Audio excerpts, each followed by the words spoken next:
When two guards tried to remove a black Marine from his son's graduation, no one expected 6 Navy SEALs to rise from the crowd and halt the entire room without a word. Marcus Coleman didn't anticipate recognition when he pulled into the parking lot behind Elmridge High. The building resembled most high schools in small Texas towns. Weathered red brick, a few flags fluttering over the entrance, kids loitering near the gym doors.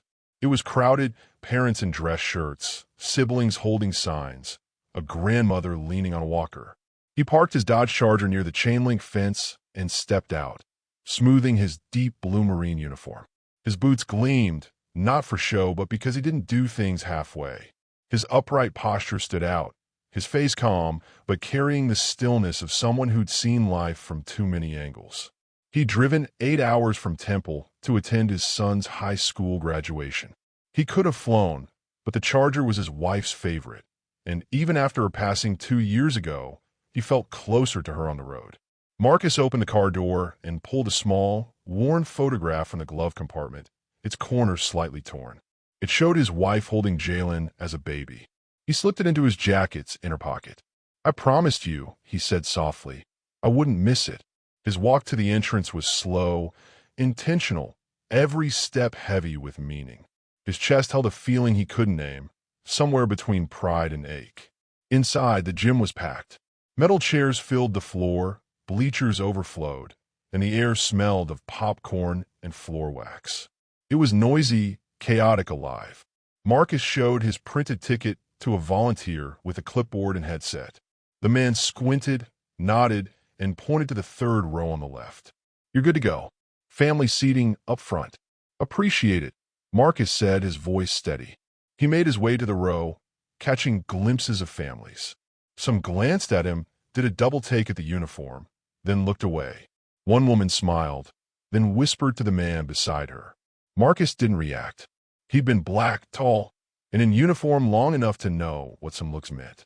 He found his seat, a wobbly plastic chair, and adjusted it without complaint.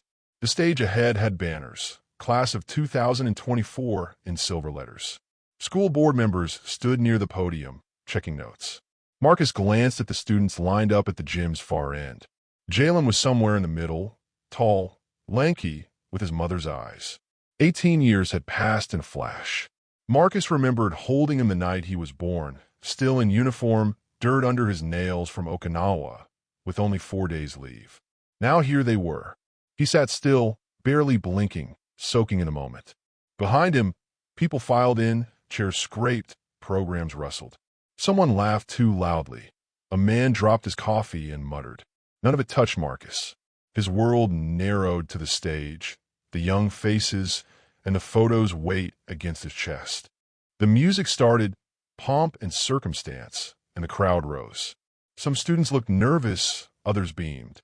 Marcus stood, shoulders squared, arms at his sides. The national anthem followed, hands over hearts. Marcus didn't move. His presence was a salute. He thought of his wife, how she'd have cried through the ceremony, fixing Jalen's tie 3 times. His eyes stayed forward, but as the anthem faded, 2 uniformed men walked down the side aisle, heading straight for him. The security guards moved with purpose. Their badges read Harlan Security Services, their black polo shirts tucked into cargo pants, earpieces and radios on their belts. Neither looked over 30. One was short, wide-shouldered, with a shaved head and a tight expression. The other was taller, lanky, chewing gum like he had somewhere better to be. Marcus noticed them, but didn't flinch. His training taught him stillness was often more commanding than movement. He kept his eyes forward, hands on his thighs. The shorter guard stopped beside him, leaning down. "Excuse me, sir," he said, voice low. "We're going to need you to come with us." Marcus turned his head slowly. "Is there a problem?" The tall one stepped forward. "Yeah, this section's for families of graduating seniors." Marcus blinked, reached into his pocket, and pulled out his ticket. "This is my seat. 3rd row, left side, family seating." "Confirmed." The shorter guard didn't look at it. "We got told it's full." Marcus didn't move. "It was full when I sat down, too. You want to tell me who gave that order?" The tall guard shifted uncomfortably, not expecting a calm, clear voice. "Look, it's not a big deal. There's extra seats in the back." Let's not make this anything it doesn't have to be. Marcus's eyes narrowed, not with anger, but calculation. I drove 8 hours to watch my son walk across that stage. I'll be sitting right here. Heads turned. A woman too rose over and nudged her husband, nodding toward them. Someone in the bleachers tilted their phone, possibly recording. The short guard straightened, glanced around, and muttered into his radio, never breaking eye contact.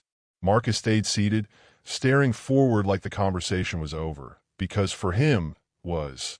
The woman beside him, older and pale-skinned, leaned over and whispered, "Don't you let them move you." He nodded once, but said nothing. He didn't want a scene. He wanted to watch his son graduate. But the guards weren't done. The tall one lowered his voice. "Look, you got a problem? Take it up at the school office. We got our orders." Marcus turned to him. "You have a name, son?" The guard blinked. "It's Officer Malley." "Not officer," Marcus replied. "You're private security." The other stepped in. "All right, that's enough.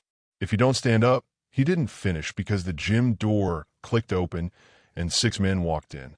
No uniforms, no badges, just firm postures, squared shoulders, and faces that said they'd faced worse than awkward stares. They filtered in one by one, taking different spots, not together but coordinated. Anyone watching closely could tell they moved the same, watched the same, sat the same, still, steady, alert. Marcus didn't look back. He didn't need to. He knew who they were. The guards didn't, but they were about to find out. Marcus kept his focus on the stage, his jaw still, but his mind turned. He wasn't angry yet, just clicked into a mode built for survival, balance, patience under pressure. The guards hovered, not doing a job but trying to assert power. They didn't grasp that Marcus had lived where power was life or death, not a gym with folding chairs. A student's name was called. The crowd clapped politely, but nearby eyes were on the standoff, pretending otherwise. The taller guard, Malley, leaned closer, voice quieter. "I'm trying to do you a favor here. This doesn't need to get ugly." Marcus's eyes flicked to him. "You don't have that kind of favor to offer." Malley drew back, reconsidering. The shorter one, Garvin per his badge, was less subtle. His hand hovered near his radio. A man stood slowly a few rows back, unnoticed at first. Clean-shaven, broad frame, eyes sharp, he sat near the aisle, staring at the scene. A second man stood on the opposite side, then a third, calm, intentional. Marcus knew them all without looking. He'd led them through mud, gunfire, and silence darker than most could imagine. Garvin leaned down, voice edged. "Listen, man, you're making this into a situation." Marcus turned slowly. "And you're not listening." Garvin's hand twitched toward the radio, but a voice cut through from 10 feet away. "Is there a reason this man's being bothered?" It was clear, controlled, the kind that drops to command attention. It came from a man in the center aisle, tall, salt and pepper beard, black coat over a gray shirt. His name was Creed Marston, the one Marcus had pulled from wreckage in Kandahar, dragging him across 200 yards of sand under gunfire. Garvin looked up, caught off guard. "Who are you?"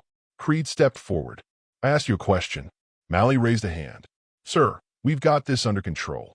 "No," Creed said, sharper, "you don't." Another man stood in the bleachers, then another. For now, the left side of the gym watched openly. A boy pointed. A teacher tried to refocus attention on the stage, but diplomas weren't the focus anymore. Creed stepped closer. "You're embarrassing yourselves, and you're one breath from making this worse." Garvin glanced at Malley, less confident. It was clear they hadn't expected backup like this. "I don't care what your orders were," Creed said. "You don't put your hands on that man. You don't tell him to move. You don't ask again." The gym silence was tight, born of respect swelling as people realized what was happening. Marcus looked at Creed, gave a small nod. Not thanks, just recognition. Creed's eyes softened. Then he sat, arms folded. The tension lingered, and the crowd waited to see the guard's next move. The gym faded in Marcus's mind, memory pulling him back 15 years to Afghanistan. Late afternoon in Kandahar province, the sun crashed down, turning sand to rust, air to steel. Marcus, then a gunnery sergeant, had just briefed his unit when an IED flipped their lead Humvee. Dirt and metal rained. Gunfire followed, coordinated, not scattered. Marcus ducked behind a door frame, surveying the chaos. Smoke clouded the valley, but he saw 6 men pinned behind a burning second vehicle. Most were trapped. One crawled, dragging another. That was Creed Marston, 3 months in country, bullet in his thigh. Marcus bolted. No hesitation, no radio. He ran through open ground, dodging gunfire, sliding behind a blown axle. Creed looked up, blood on his temple. "You're bleeding," Marcus said. "You noticed?" Creed coughed. Marcus grabbed the straps of the downed soldier beside him, Enrique Soto, and pulled. Creed pushed, wincing. "Where's Divas?" Marcus shouted. Creed pointed weakly, left side under the hood. Marcus saw him, a young SEAL, leg pinned under the engine block, yelling but too far gone to move. Without pausing, Marcus told Creed, "Keep low, move when I move." Creed nodded, seeing true leadership. Marcus sprinted again, foot hitting gravel, then bone, but he didn't stop. He slid to Divas, gripped the mangled hood, and lifted. His shoulders strained, ribs ached. The metal groaned but rose enough for Divas to free his leg. They fell back, crawling toward the ridgeline. Gunfire cracked overhead. Creed returned with Soto, limping. 2 others, Lim and Horton, followed, faces blackened, rifles ready. When the firing stopped, there was no victory speech, just silence and breathing. All 6 lived. Marcus stayed on rear watch until medevac arrived, silent for hours after. Creed remembered. They all did. After that day, if Marcus asked for anything, anywhere, anytime, they'd be there. Back in the gym, Creed sat, eyes on the guards near Marcus. He wasn't thinking war, but promises. The man who dragged him from a war zone was being harassed at a high school graduation. He clenched his fists. Another SEAL, Javier Meeks, sat 4 rows back. Zachary Wells took a spot on the right bleachers. They didn't speak. They didn't need to. Marcus glanced back briefly, eyes meeting Meeks. That was enough. The guards didn't grasp those looks yet, but they'd learn if they pushed further. The ceremony continued, names called, families clapping, but attention drifted to the 3rd row, where Marcus sat like a statue and 2 guards lingered, unsure. Garvin glanced at a school official, signaling nervously, but he shook his head, ego refusing to back down. Malley chewed harder, uncomfortable, but still there. "Sir," Garvin said, louder, "this is your last warning." Marcus didn't move. To do what exactly? Garvin leaned so close his belt brushed Marcus's knee. "To stop making a scene. We don't want trouble. Just move to the back." Marcus looked him in the eye. "You're the only one causing trouble." Garvin's nostrils flared. "You think wearing that uniform makes you better than everybody else? This is a high school, man, not your base." A hush fell. A girl stopped squirming. A dad froze mid-zoom. Even Malley stepped back, the words landing heavy. Marcus took a breath, not to calm, but to stay grounded. "You need to walk away." Garvin's hand dropped near his belt. Not on a weapon, but close enough. Creed stood, stepping into the aisle slow, focused. The gym quieted. "If you touch him, you'll answer to me," Creed said. Garvin turned. "Who the hell are you?" Creed stepped closer. "The man telling you this ends now." A school board member whispered to the principal. An assistant principal moved to the back, likely calling for help. The staff realized this wouldn't fade quietly. More SEALs rose, spread across the room. No formation, just instinct. All 6 stood. Garvin noticed they weren't dealing with an angry parent. These men didn't fidget. Their presence was a storm's pressure. Creed stepped closer. "You've got 2 choices. Walk away now or watch this go somewhere you don't want." Malley's voice cracked. "Let's back off, man." Garvin hesitated. Marcus spoke, not to Garvin but Creed. "Don't waste your breath. He's made his decision." Creed lowered his voice. "Don't mistake silence for weakness." Garvin stepped back, face burning, outnumbered, outclassed. The principal appeared, whispering firmly. The guards walked to the back exit, avoiding eyes. Marcus exhaled. Creed sat without a word. The 6 SEALs remained standing, the moment lingering. Jalen Coleman stood midline among the graduates, between a girl with bright braids and a boy whose gown kept slipping. They laughed nervously, checking name cards, but Jalen's world wasn't normal. He'd seen the guard approach his father after the anthem. At first, he thought it was routine, but his chest tightened. He saw his dad's stillness, the guards too close, and knew it wasn't right. He'd seen that look before, at 12, when a schoolmate's words cut deep. His dad hadn't raised his voice then, just sat with steel resolve. Jalen watched from the line, unable to hear, but reading body language. Then a tall man in a dark coat stood, placing himself between the guard and his dad. Jalen knew that wasn't just a parent. That man knew Marcus. Another man stood, then another. The room's temperature shifted. Jalen's heart raced, not from fear but pride and fire. He'd heard fragments of his dad's service, Christmas cards from a buddy, a scar from the dust, a Kandahar box in the garage nobody opened. He didn't know names or faces, but now they were here, standing like they'd never stopped having his dad's back. Jalen blinked hard, fighting tears. The line moved, names were called. Clapping resumed, but the room had changed. An assistant principal tapped Jalen's shoulder, saying something he didn't hear. He nodded.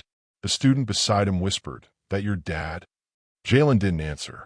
He didn't need to. The gym knew what kind of man Marcus Coleman was. Creed stayed standing, eyes on Marcus, who sat, hands on lap, focused on the stage like nothing happened. But something had. The other SEALs stood, their silence louder than any microphone. Parents clapped harder, as if compensating for earlier tension. The gym was alive, stirred by injustice, steadied by honor. Marcus remained still, not defiant, not bitter, just present, a father watching his son step into adulthood. But the moment that would break through was coming, when Jalen's name was called, and the room wouldn't pretend anymore. The line moved faster, students fidgeting, whispering jokes. Jalen wasn't there. His mind kept flashing to his father, centered in that chair like it was built for him. Calm, unshakable. The way those warriors rose without being asked showed Jalen the weight his father carried. He'd seen the medals, the folded flag, but today they walked, they stood. The assistant principal called names. Jalen was 3 away, wiping sweaty palms, slowing his breath. The girl ahead grinned nervously. "You ready?" Jalen smiled. "More than you know." He stepped forward. Across the gym, Marcus leaned forward, eyes on the stage. He didn't clap for every student, not out of disrespect, but because his focus was Jalen, in his black robe with red and white honor cords, his mother's smile. One name, two. Then the announcer paused, voice heavier, Jalen Coleman. A half-second silence. Then the room erupted, clapping, whistling, cheering. The rhythm was deliberate, not chaotic. The 6 SEALs, still standing, applauded in unison, each clap a salute without the gesture, saying, "We see you, we see your father, we honor both." Jalen walked the stage, chin high, steps steady, heart pounding with pride, not just for himself, but for carrying his father's name. He took his diploma, shook the principal's hand, and turned to the crowd, finding Marcus. His father didn't wave, just met his eyes with a small, meaningful smile. Jalen nodded and stepped off, applause still roaring. Parents who'd been silent clapped hard. Some stood, a few wiped tears, feeling something vital. Marcus sat back, letting the moment wash over him. He didn't cry publicly, but something loosened inside. Not grief, but release, when a circle feels complete, even if it never is. Names continued, but every student walked in the echo of that moment. Not for drama, but for its reality. The story didn't end with applause. When father and son met outside, it would be more than a hug. It would pass something deeper. The final name was called 20 minutes later. Caps flew, students screamed, hugged like it was a reunion. Phones snapped photos, balloons bobbed as graduates filed out to the backlot. Marcus sat quietly, soaking in the music, laughter, and flashing gowns. His eyes followed Jalen, disappearing into the hallway with classmates. A teacher high-fived him. Another gave a side hug. Amid the chaos, Jalen turned once, locking eyes with Marcus, a glance holding everything. "Did you see me?" Marcus's look answered, every second. The crowd thinned, people shuffling out with flowers, congratulating loudly. Marcus stood, stretching, feeling the weight of sitting still. Creed approached as the gym emptied, silent at first, then said, "You okay?" Marcus nodded. "Been through worse." Creed smiled faintly. "Yeah, but it still shouldn't have happened." "No," Marcus said, "it shouldn't have." Javier Meeks joined them. We tried to stay low-key, but once the guy put his hand near his belt, Marcus raised a hand gently. "You all did what needed doing. That was enough." They stood a moment longer, noise draining. Then Marcus said, "I want to see my boy." Outside, the sun burned the concrete, casting shadows from bleachers. Students clustered, posing for photos, tossing caps. Jalen stood by the flagpole, gown half unzipped, diploma in one hand, phone in the other. Seeing his father, he stopped mid-conversation. They met halfway. Jalen spoke first. "You okay?" Marcus nodded. "You?" Jalen looked down. "They try to move you." "I know." His jaw flexed. "I was ready to walk off that stage, Dad. I swear I was 2 seconds from saying something." Marcus placed a hand on his shoulder. "And that's why you didn't." Jalen looked up. "What do you mean?" "Because you knew I could handle it, and you handled your moment like a man. You didn't let anybody take it from you." Jalen held his breath. "Who were those guys that stood up?" Marcus glanced back. The 6 SEALs were outside, near the exit, talking quietly, watching like always. "They're men I bled with," Marcus said. "Men who know loyalty. Men who don't forget." Jalen nodded slowly. "That was powerful. It was necessary," Marcus replied. "Sometimes silence is louder than shouting. Sometimes standing, without speaking, says more than 1,000 words." They stood, shoulder to shoulder, not just father and son, but 2 men bound by something lived, not explained. Jalen smiled. "You gonna tell me those war stories now?" Marcus chuckled. "Some of them. You're old enough for the real parts." Across the lot, Creed raised a hand. Not a wave, just respect. Jalen returned it without hesitation. The sun climbed, but for the Colemans, time moved differently. Most of the crowd had cleared as Marcus and Jalen walked to the parking lot. A few families lingered, laughing around chairs or loading trunks with flowers and gifts. The buzz quieted. The sun softened into evening. Marcus unlocked the Charger, the one his wife drove to parent-teacher meetings and road trips. Jalen paused at the passenger door, fingers tracing a scratch on a handle. "She would have been screaming the loudest today," he said softly. "She would have made you retake every photo until your smile was just right." Marcus replied, grinning. They climbed in, doors shutting, the car warm like a cocoon. Jalen turned to his father.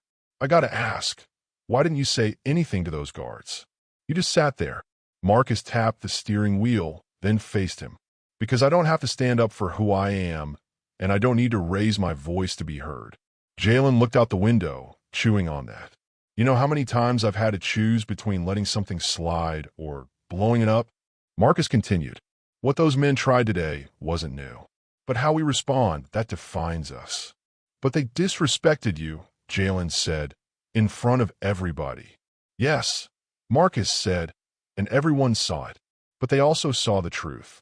They saw 6 men who had every reason to be elsewhere, stand up, not because I asked, because they knew what that moment meant.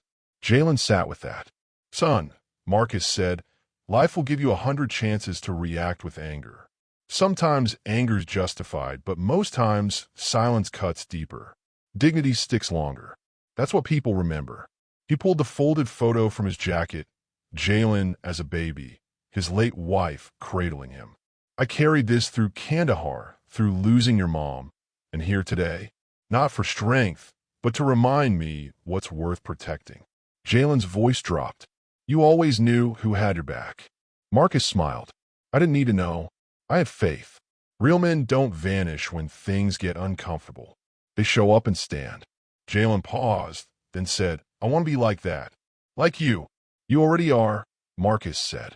"You walked that stage with pride, stayed grounded when everything tried to throw you off." Outside, the last SEALs got into their cars. Creed glanced at the Charger before driving off. Marcus nodded once. No words, just acknowledgement of something permanent. Jalen leaned back. "So what now?" Marcus turned the key. The engine rumbled. "Now we drive home. You choose dinner." Jalen grinned. "Waffle House." Marcus chuckled. Of course, as they pulled out, the school faded, but the memory of that gym wouldn't. Not for anyone there. For Jalen, that day marked more than a diploma. It was the day he realized manhood wasn't about noise, but how you carry yourself when the world stops watching. Some shout to be seen. Others sit in silence and are never forgotten.